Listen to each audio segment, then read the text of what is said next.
역사를 잃어버리는 민족은 기대할 수가 없다, 그런 말이 있죠. 이 교회가 역사를 또 이렇게 회고하고 또 지나간 사람들을 초청해서 말씀을 나눈다고 하니 참 아름답다, 그런 생각이 듭니다. 42주년 이 감사 예배에 초청해 주신 당회와 목사님과 또 교회에 정말 감사를 드립니다. 오늘 말씀의 제목을 인생의 답이라, 제가 지어놓고도 저기 벅찬 제목이다, 그런 생각이 듭니다. 이 말을 설명한다면 어떻게 사는 것이 정답이냐, 그거예요. 어떻게 살아야 될까? 인생을 낭비하지 않는 삶은 과연 무엇일까? 그런 생각을 하면서 말씀을 준비했습니다. 제가 이 교회를 섬기기 시작하면서 한참 지나서 사임을 하고 중국 선교사로 떠나게 됐는데, 그때 어느 노인들, 즉 우리 신앙의 선배들이 모이는 그런 목장이 저 은평교회 옆에 이렇게 어딘 집에서 모였는데, 갑자기 저한테 전화가 왔어요. 설교를 해달라고. 갑자기 그래서 찾아갔어요. 무슨 말을 하지? 매일 설교를 했는데, 그리고 그때 어르신들이 쫙 계셨는데 한 10분 내지 15분 정도 있었던 것 같아요. 그래서 방을 알고 들어갔습니다. 근데 그 방을 딱 들어가는 순간 그러고 유레카 하는 것처럼 깨달음이 왔어요. 이분들이 승리자이다. 저는 그때만 해도 조금 젊어서 나이 연세 든 사람들 참 이렇게 존경하는 것보다는 참 건강하기를 바란다 그랬는데, 이분들이야말로 대단한 분이다, 그런 생각이 탁 떠올랐어요. 왜 그러냐? 그 세도로 말할 것 같으면은 이 역사의 흐름 가운데 경험해보지 않은 그 시절이 없어요. 큰 문제들을, 즉 일제 압정에서 또 민족 분단의 전쟁을 치르고 4.19 사상 그 다음에 논쟁 등등, 5.16 그러면서 이분들이 그 역사를 거쳐왔고 또 건강까지 유지해서 여기에 이렇게 모였구나 하니까 어른들에 대한 존경감이 나오더라고요. 그래서 그때 참 그걸 깨달아서 여러분이 패배자가 아니고 승리자입니다. 42년 동안 이 교회가 역사를 이어왔다는 것은 대단한 일이죠. 얼마나 풍랑이 많았겠어요. 그래도 여러분들이 이 교회를 지키고 다음 세대에 물려주게 됐다는 것을 생각할 때 너무 감사하고, 또 그런 역사를 생각하면서 또 여기를 거쳐간 교역자들을 초청해 주는데 저를 초청했다니 너무 감사하더라고요. 그래서 기꺼이 이 자리에 왔고, 그때 저에게 혹시라도 저의 말의 실수나 행동의 실수로 잘못이 있었다면 용서를 바랍니다. 실수가 얼마나 많았겠어요. 그때는 그저 교회 성장이다, 무슨 세미나다, 새벽 기도다, 그냥 몰아칠 때예요. 그때 그것을 견딘 여러분, 그때 왜 그랬을까? 지금 돌이켜보면은 인생의 답을 몰랐구나. 그래서 오늘 인생의 답이 뭘까? 그때 내가 오늘 깨달은 것을 깨달았으면은 사랑의 목회를 할 걸. 왜 힘든 목회를 하였을까? 그런 생각이 정말 많이 들었어요. 이 세상에 비밀이 없다고 그래요. 이 세상에 없는 것이 3가지인데, 첫째는 비밀이 없다, 둘째는 공짜가 없다, give and take. 그러니까 정말 주고받고 세 번째는 인생에 정답은 없다. 그렇지 않아요? 뭐 세상 사람 사리가 여러 가지죠. 뭐 직종에 따라서, 연령에 따라서 복잡하게 흩어지죠. 정말 정답이 없을까? 여기에 대해서는 이의가 강력하게 내 마음속에 있어요. 인생에 정답은 있다. 믿습니까? 그게 뭘까? 결론부터 내리면 사랑의 삶을 살았으면 그것은 승리자이다. 무슨 위대한 업적 그것을 남겼다고 우리는 보통 승리자라고 말합니다. 그러나 그가 승리의 사랑의 삶을 살았다면 그는 분명 승리자이다. 그저 목적만을 향해서 허덕허덕 걸어가는데 가장 중요한 삶이 사랑의 삶인데, 여러분 저도 이제 용서하십시오. 여기 어르신들도 많은데 저도 7학년 7반이 됐거든요. 어느새. 그러면 제가 준비할 건 뭐 있겠어요? 죽음을 준비해야죠. 그래서 저는 사나톨로지라고 죽음학을 열심히 지금 스스로 책을 통해서 공부하고 있습니다. 그러니까 2019년 3월 31일 날 한국 땅에 선교 사역을 마치고 돌아왔는데 가서 무엇을 할까? 무엇을 해야지? 하는데 그것이 중요했어요.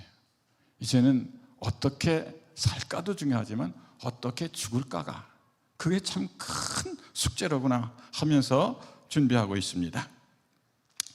리 스트로벨이라고 하는 분이 있었는데 예일대 로스쿨을 졸업하고 14년간 시카고 트리뷴지라고 아주 유명한 신문사죠. 거기에서 총망받으면서 아주 미래가 정말 창창한 기자로 살아왔습니다. 철저한 그는 무신론자였습니다. 그런데 그 신문 기자들은 육하 원칙에 철저해요. 팩트가 뭐냐? 팩트가 사실이 뭐냐?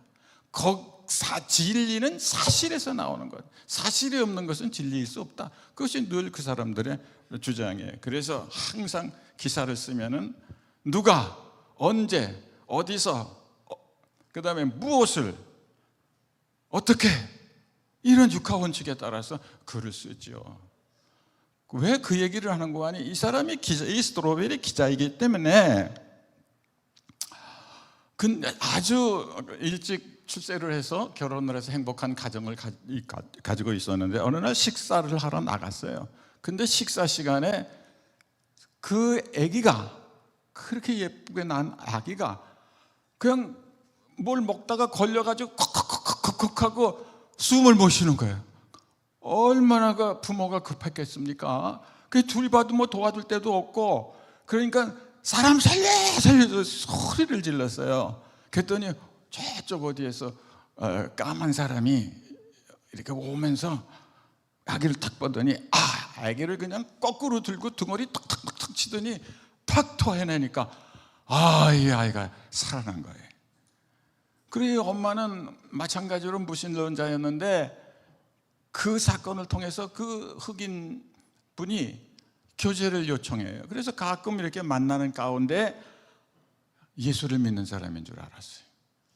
그리고 그 사람을 통해서 복음을 전달받고, 이 아기 엄마가 즉 미세스 스트로벨이 되겠죠? 부인이니까 예수를 믿게 됐어요.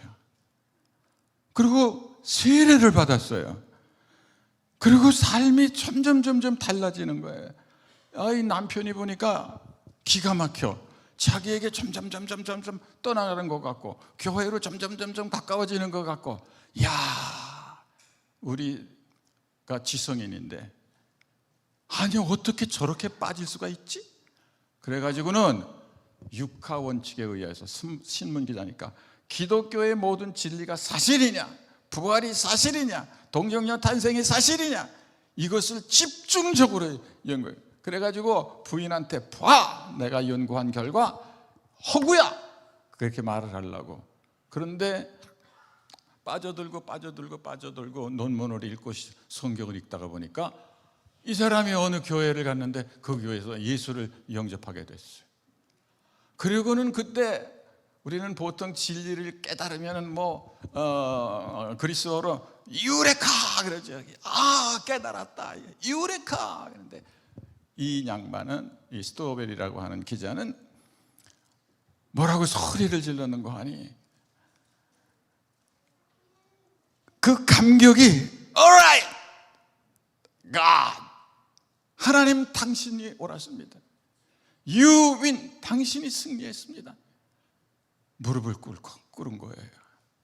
여러분, 이 사람은 많은 방황을 통해서 어떻게 됐다? 인생의 답을 얻은 거예요.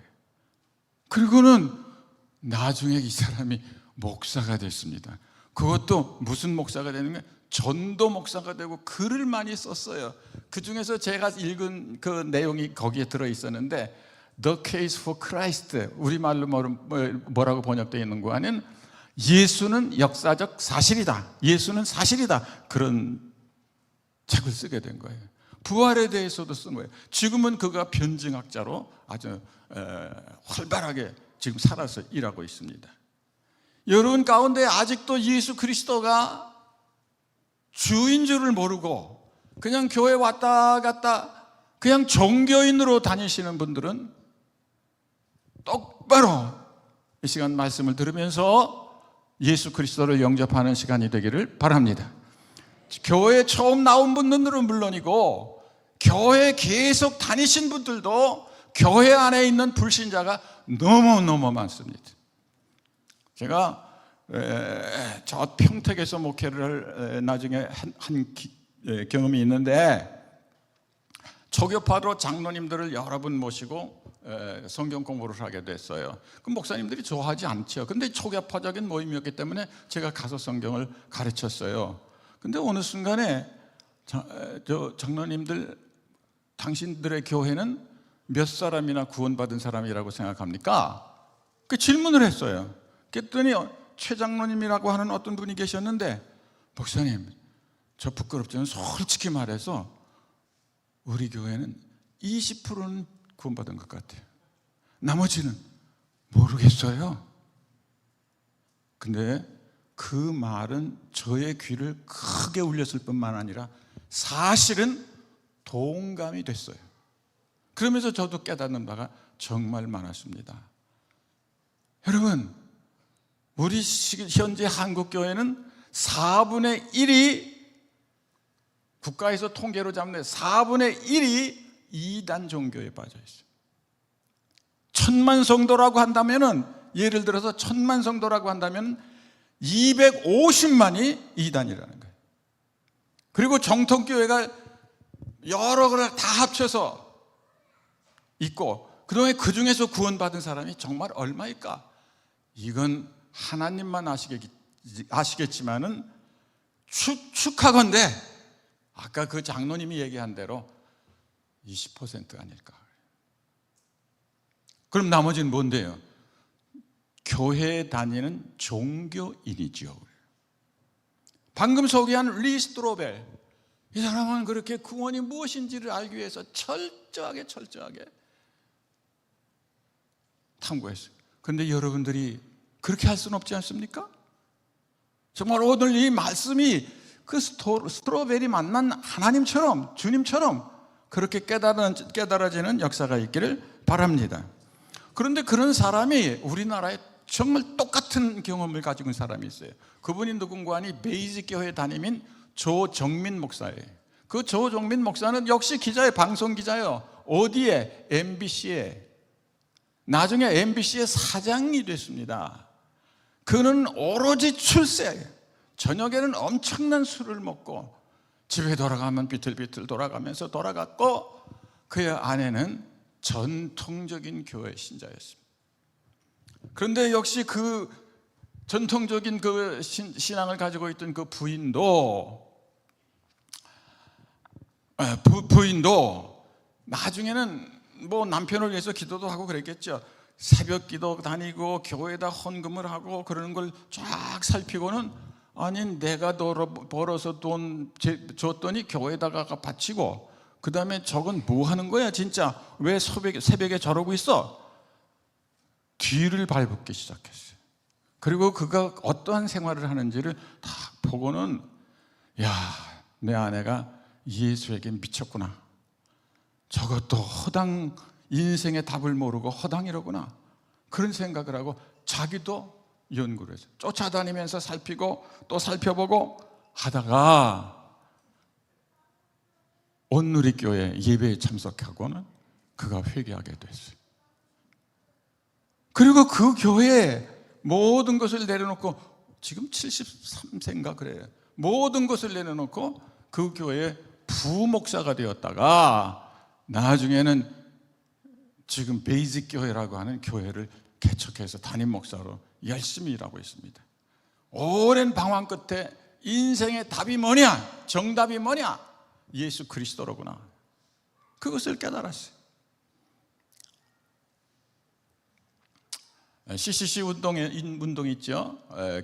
대학생 기독교 선교회, 대학생 선교회. 거기에서 백문일답이라는 말을 많이 씁니다.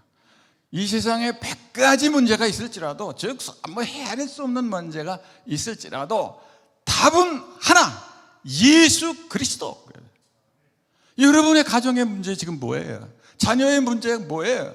답은 하나, 예수 그리스도. 예수 그리스도만 정말 진정으로 영접한다면 모든 문제는 해결되는 거예요.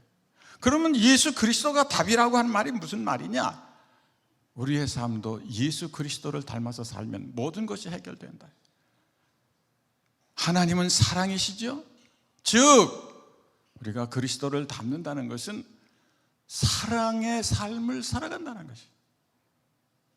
무슨 성경 공부도 많고 무슨 모임도 많고 뭐 하라는 것도 많지만 핵심은 예수 그리스도가, 하나님을 통해서 예수 그리스도가, 우리 하나님께서 예수 그리스도를 통해서 또 예수 그리스도께서 또 하나님께서 우리를 얼마나 사랑하셨느냐, 그게 키예요. 그걸 깨닫는 거예요. 그것이 우리 크리스천들에게는 정말 깨달아야 할 것이고 유레카하고 소리 지를 만한 일입니다. 여러분 진정한 크리스천이에요? 여러분 정말 거듭났습니까? 이 질문은 끊임없이 해보고 끊임없이 대답을 해야 됩니다. 42년, 30년 전에 이 교회에서 목회를 마지막으로 했는데, 마지막으로 한 건 아니죠. 그 다음에 저는 중국에 선교사로 갔는데, 야, 그때 내가, 야, 왜 그랬을까? 그런 생각 많이 나요. 마릴린 먼로라고 하는 사람은 미국의 여배우입니다. 나는 한 여성이 가질 수 있는 모든 것을 다 가졌다. 나는 젊고 아름답다. 돈도 많고 남자들도 많다. 남친도 많다. 수없이 나를 따라다닌다. 수백 통의 편지가, 팬들의 편지가 나에게 전달된다. 누구보다 건강도 하다. 그러나 나는 공허하다. 그리고 어느 날 밤 이런 글을 썼어요. 나의 인생은 파장하여 문을 닫는 해수욕장과 같다. 그리고는 그날 밤 자살을 했어요. 인생의 답을 몰랐기 때문입니다. 모든 것을 가졌지만 한순간 다 잃어버렸어요. 우리가 예수 그리스도께서 진정한, 하나님이 우리를 얼마나 진정으로 사랑하셨는가, 그것을 깨달으면은 인생의 답이 쫙 나와요. 오늘 11절에 사랑하는 자들아, 하나님이 이같이 우리를 사랑하셨은즉 서로 사랑하는 것이 마땅하도다. 한번 따라하겠습니다. 마땅하도다. 마땅하도다. 이것을 깨달으면 되는 거예요. 왜 사랑하는 것이 마땅하냐? 사랑에 빚진 자이기 때문이다. 그러면서 그 앞에 이같이 우리를 사랑하셨다. 그럼 이같이 우리를 사랑하셨다는 말이 뭐냐? 여기 옆에 참 오랜만에 우리 김동영 집사님을 만났는데 이름도 내가 기억합니다. 김동영 집사님, 제 질문에 한번 대답을 해보세요. 어떤 사람이 딱 갑자기 나를 찾아왔어. 그래서 왜 그러세요? 그랬더니 큰일 났어요, 큰일 났어요. 그래요. 왜요? 우리 아이가 죽어가는데요, 당신 아들이 대신 죽으면 우리 아들이 살아난대요. 당신 아들이 둘이잖아요. 그렇죠? 그러니까 하나를 저를 위해서 주세요. 간절히 요청하는 거예요. 그래서 제가 저런, 그러세요? 하고 아들을 하나 줬어. 김동영 집사님, 그럼 나를 뭐라고 생각하겠어요? 대답해. 몇 년 동안 교회를 다니셨는데 뭐라 그러겠어요? 예? 뭐라고요? 김원장 뭐라고? 자식을 버린 부모. 이야, 고상하게 대답하네. 김원장, 예, 미안합니다. 이런 걸 불러서, 예. 이야, 대부분 목사님 너무 사랑이 많습니다. 이러는 분은 별로 없어요. 미쳤구만. 저 목사 미쳤어. 아니, 제 새끼를, 남의 새끼 살리자고 제 새끼를 줘? 저게 제정신이야? 미쳤지? 여러분들은 어떻게 생각하세요? 정신이 똑바른 사람이라고 생각하세요? 여러분, 하나님이 얼마나 우리를 사랑하시는지, 사랑의 척도는 킬로그램도 아니고 리터도 아니고 이같이 이 정도로, 즉 어느 정도냐? 미칠 정도로 하나님이 우리를 미치도록 사랑하셨어요. 견딜 수가 없어서 우리가 사망의 종로를 타고 지옥 가는 것이 견딜 수가 없어서 이러면 안 되지. 사람의 몸을 입으시고 이 땅에 오셨어. 내가 너희들이 당할 죽음을 대신 당할 것이, 너희들의 죄를 대신 지고 내가 죽는다. 죽을 정도로 사랑했다. 미치도록 사랑하는 나머지 죽으셨단 말이에요. 그것이 이해가 됩니까? Give and take. 이것이 원리인 세상에서는 이건 있을 수도 없고 이해가 되지 않는 거예요. 그래서 믿음으로만 그것을 깨닫는 것이고 성령의 은혜로만 그것이 믿어지고 깨달아지는 것입니다. 이처럼 사랑을 받았다. 여러분이 그런 사랑을 받아본 일이 있어요? 남편으로부터, 아내로부터, 부모로부터 그런 사랑을 받아본 일이 없어요. 하나님만이 그렇게 우리를 사랑하신 것이죠. 여러분, 다시 한번 호소해요. 여러분, 교회에 헛되게 다니지 마세요. 무슨 체면 때문에 다니지 마세요. 무슨 뭐가 된다고 다니지 마세요. 여러분, 이 진리를 깨닫는 한 여러분들은 그리스도인이고, 그걸 깨닫지 못하면 여러분들은 교회 안에 있는 종교인에 불과해요.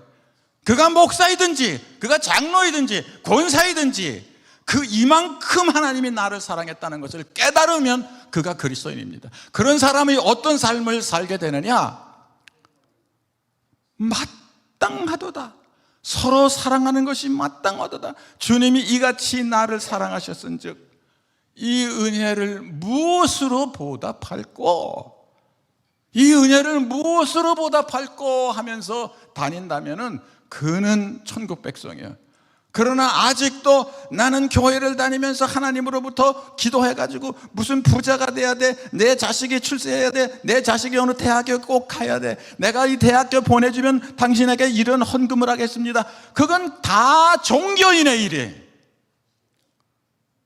그것은 불교인도 그렇게 해요. 무슬림도 그렇게 해요. 미신도 그렇게 해요. 무슨 교회에다가 60일 기도해 대학 자녀를 입학을 위한. 사실 저도 이 교회에서 그런 짓을 했거든요. 우리 애가 떨어졌어. 한번 대학에 떨어졌어. 그랬더니 그 주일날 교인들이, 여러분들이, 선배가 어떻게 좋아하는지, 목사님네 애도 떨어졌어. 그래서 그날 설교가 가장 은혜로운 설교였어. 목사님도 떨어졌는데 뭐 나 같은 애들이야 뭐. 그러면서 그때 얼마나 열심히 기도했는지 몰라. 저도 그때 뭐 어떤 권사님들은 그때 기도 때문에 우리 아들이 붙었대. 그럴 수도 있겠죠. 그러나 하나님의 은혜로 된 것이지 그렇게 해서만 된 것은 아니에요. 여러분, 이 하나님의 사랑, 이처럼 미칠다 못해 대신 죽기까지 한 이 사랑을 깨달으면 그때부터 인생이 달라지는 거예요. 답을 찾은 거예요. 이제는 의무로 사는 것이 아니라, 책임 때문에 사는 것이 아니라, 자녀를 사랑하기 때문에 사는 것이고, 남편을 사랑하고 아내를 사랑하고 교회를 사랑하고, 모든 관계가 하나님 사랑 때문이에요. 믿습니까? 이 교회도 하나님과, 모든 관계를 하나님과 나 사이에 두자. 그거 사랑이에요, 사랑. 여러분, 사랑으로 사는 사람은 지치지도 않고 정말 성공하는 거예요. 그러나 사랑이 아닌 사람은 모든 것이 힘들고, 나이 들수록 힘들고, 나이 들수록 괴로운 것이. 그것을 여러분들에게 알려드리고 싶습니다. 앞에 그 조정민 목사나 아니면 그 스토로벨 목사나 똑같아요. 인생의 정답을 안 것입니다. 서로 사랑하는 것이 마땅하도다. 나는 이제 그 은혜의 빚진 자로서 나는 일한다. 바울 사도도 나는 사랑의 빚진 자이다 그랬어요. 어떤 사랑, 하나님의 사랑만이 아니에요. 부모의 사랑에 빚진 자요, 남편의 사랑에 빚진 자요, 부인의 사랑에 빚진 자요, 국가의 사랑에 빚진 자요. 그렇지 않습니까? 우리나라가 경제가 무슨 세계 3위가 된다, 무슨 5위가 된다 그러는데, 기적 아니에요? 기적? 기적 아니에요? 기적이라는 말은 다른 팔로 말하면 뭐예요? 하나님의 은혜라는 것이. 하나님의 은혜로 우리가 세계의 가장 가난한 나라 가운데 하나에서 이제는 세계에 무슨 3위가 된다, 6등이 된다, 10등이 된다 그러고 있다 그 말이에요. 그 사랑, 하나님의 은혜입니다. 그런데 사랑이라는 단어는 에로스가도 있고 필리아도 있고 스톨게도 있고 그래요. 여러분들이 아는 대로 사랑 그러면 에로스의 사랑은 남녀 간에 주로, 그 다음에 스톨게 그러면 혈연 간의 사랑, 필리아 그러면은 친구 간의 그런 우정, 중요하죠. 친구 간의 우정 정말.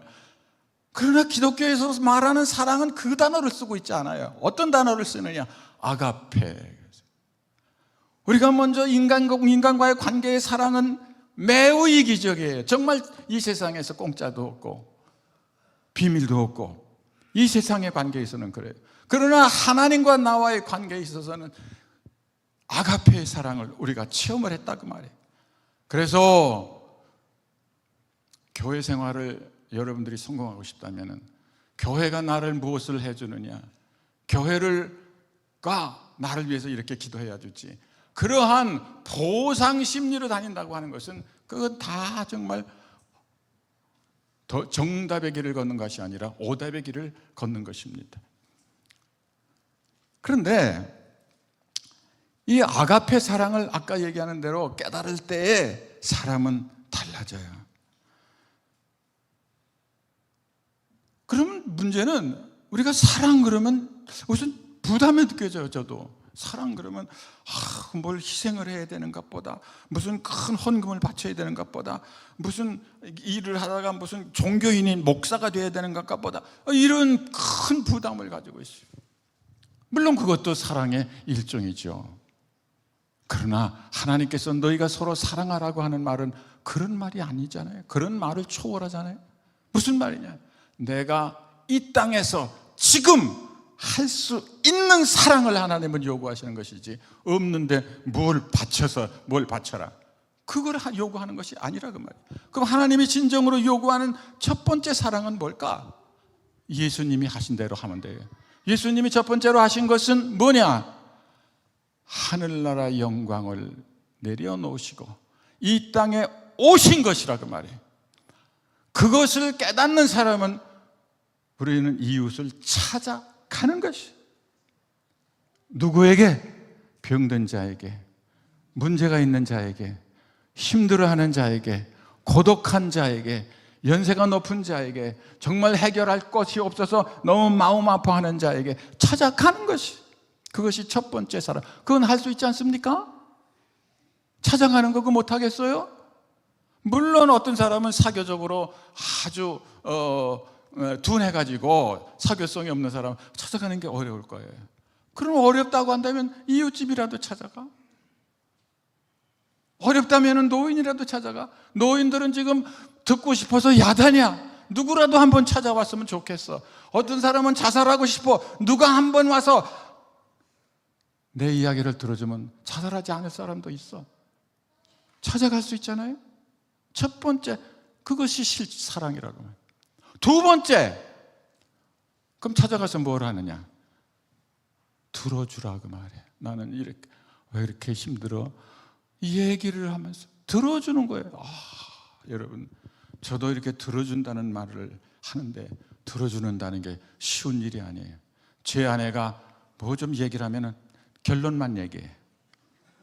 무슨 뜻이야? 뭐가 필요해? 이렇게 말하지. 마음이 그랬어. 이런 것으로 듣는 기가 힘든 거예요. 그렇기 때문에 들어주는 것이 사랑이라고 말해요. 특별히 어르신들은 정말 누가 와서 얘기를 들어주는 걸 얼마나 좋아해. 들어주는 거. 들어줄 수는 있지 않습니까? 들어주는 거, 수준 높아지는 거예요. 그 다음에 세 번째, 우리는 용서해 주는 것입니다.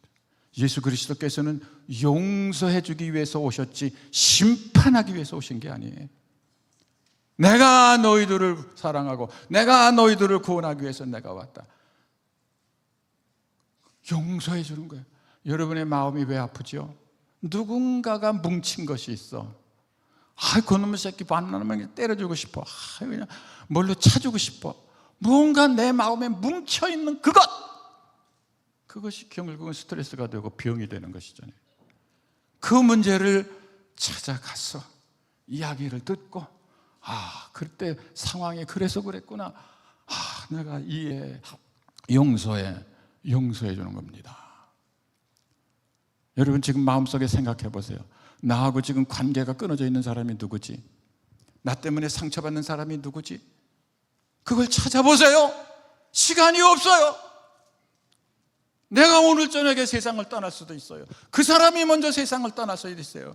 내가 용서만 해준다고 한다면, 내가 용서를 받는다면 힘이 넘칠 텐데 그 말할 기회가 그렇게 영원히 있는 게 아니에요. 오늘 저녁에 마지막일 수도 있어요. 용서해 주는 겁니다. 여러분, 제가 이야기를 하나 할게요. 일부 예배에는 시간이 짧아서 이야기를 못했어요. 그래서 이 시간 하게 됩니다. 그 이야기를 하나 하고 그저 마치겠어요. 여러분, 어느 할아버지가 어느 아빠가 아기를 데리고 부인과 행복하게 살았는데 그만 부인이 세상을 떠났어. 이 젊은이는 너무너무 마음이 아프고 사랑하는 이가 떠났으니까 내가 이 아이라도 만나지라도 잘 기르자. 전심전력으로 어디서 상할까, 어디가 깨질까, 어디를 갈까 그냥 돌보면서 살았어요. 이 아이가 대학을 갔어요. 그런데 어느 날 아버지를 떠났어. 상상할 수 없는 거예요. 나는 엄마가 일찍 떠났기 때문에 너를 사랑해서 재혼도 하지 않고 일평생을 너를 위해서 살았는데 네가 나를 버리고 떠나? 상상할 수가 없었어. 그것이 아까 얘기한 대로 뭉치고 또 뭉치고 입원을 하게 됐어요. 병원에서 아무리 샅샅이 진단을 하고 찾아봐도 그렇게 특별히 무슨 건강에 손상 갈 건 없어요. 그러나 몸이 아프고 점점 아프고 시들어가고. 근데 마침 그 병원에 크리스찬 간호원이 있었어요. 크리스찬 간호원이 이 할아버지의 상담을 하기 시작했어요. 아니, 병명은 없는데 입원은 해 있고 어떻게 하면 좋을까? 그래서 하나하나 물어봤더니 드디어 깨달았어요. 딸이 아버지를 배반하며 떠난 것이 한이 되어가지고 뭉치고 마음이 뭉치고 해서 결국은 병이 된 거예요. 그래서 이 간호원이 이렇게 말을 했어요. 할아버님, 왜 그래? 그러니까 사랑할 시간이 없습니다. 사랑할 시간이 짧습니다. 딸을 용서하세요. 네, 절대로 그러지 마세요. 내가 저를 위해서 내 인생 전체를 쏟아부었는데 지가 나를 배반해? 그럴 수는 없어. 나는 땅에 묻혀서 참 우리나라 말로 눈에 흙이 들어가도 나는 것 용서할 수가 없어. 용서 못해. 그러니까 간호원이 이렇게 말했어요. 사랑할 시간이 짧습니다. 여러분, 남편과 아내와 또는 자식들과 또는 이웃들과 또는 친척들과 사랑할 시간이 영원히 있는 건 아니에요. 백방으로 수소문을 했습니다. 이 간호원이 딸이 어디 있다는 것을 알았어요. 거길 기차를 타고 멀리 갔어요. 아까와 같이 가는 거야. 무슨 문제를 해결하기 위해서 갔어. 이야기를 들었어. 말을 해줬어. 당신 아버지가 이렇게 병석에 누워 있습니다. 그러니 아버지를 용서하세요. 사랑의 방법이 다를 뿐이지 당신을 사랑합니다. 이 딸이 화를 펄쩍 받는, 내가 그 아버지 밑에서 그냥 간섭을, 나가도 간섭, 들어와도 간섭, 몇 시까지 어떻게 해라, 얼마나 간섭이 많았는지. 나는 아버지라면 아주 지긋지긋합니다. 아버지라면 지긋지긋해요. 여러분들의 자녀들이 여러분 생각하면 지긋지긋할 때가 있을 거예요. 지긋지긋합니다. 그리고 우리 아버지는 그렇게 쉽게 죽을 뿐이 아니에요. 나를 설득하기 위해서 왔는데 그냥 가십시오. 또 그날 말을 남겼어요. 사랑할 시간이 짧습니다. 용서하십시오. 한번 따라하겠습니다. 사랑할 시간이 짧습니다. 용서하십시오.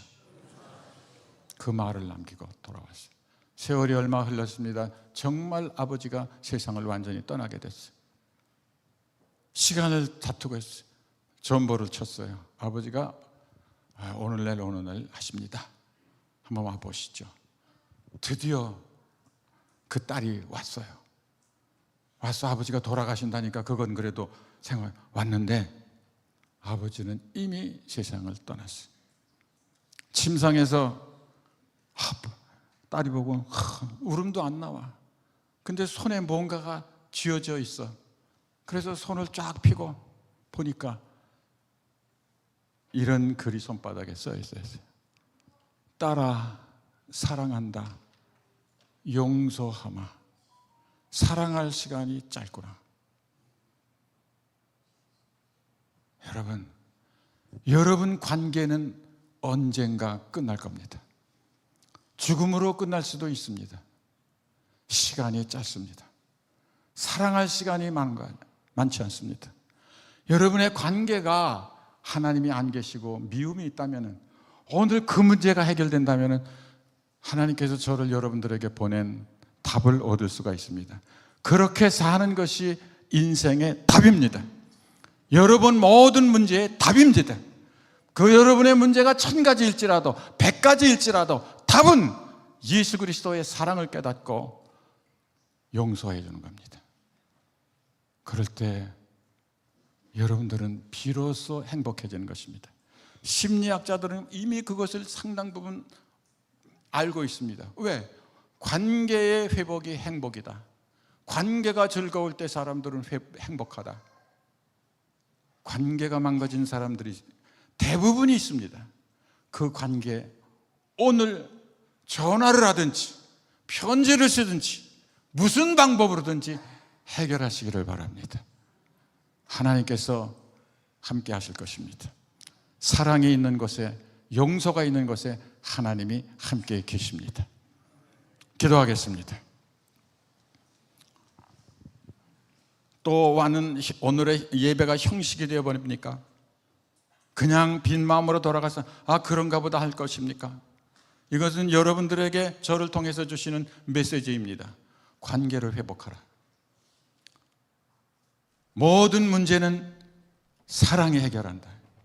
예수님이 사랑이십니다. 하나님이 사랑이십니다. 자비하신 주님, 이 종을 이곳에 보내주신 이유가 무엇입니까? 주여, 긍휼을 베풀어 주시옵소서. 복음이 이곳의 강단에서 용서숨치게 하여 주시옵소서. 약동하게 하여 주시옵소서. 모든 관계가 회복되게 하여 주시옵소서. 주님, 회복되기까지 치료되지 않습니다. 그것을 이 성도들이 깨닫게 하여 주시옵소서. 사랑할 시간이 짧은 것을 깨닫게 하옵소서. 용서하게 하옵소서. 예수 그리스도의 이름으로 기도 올리옵나이다. 아멘.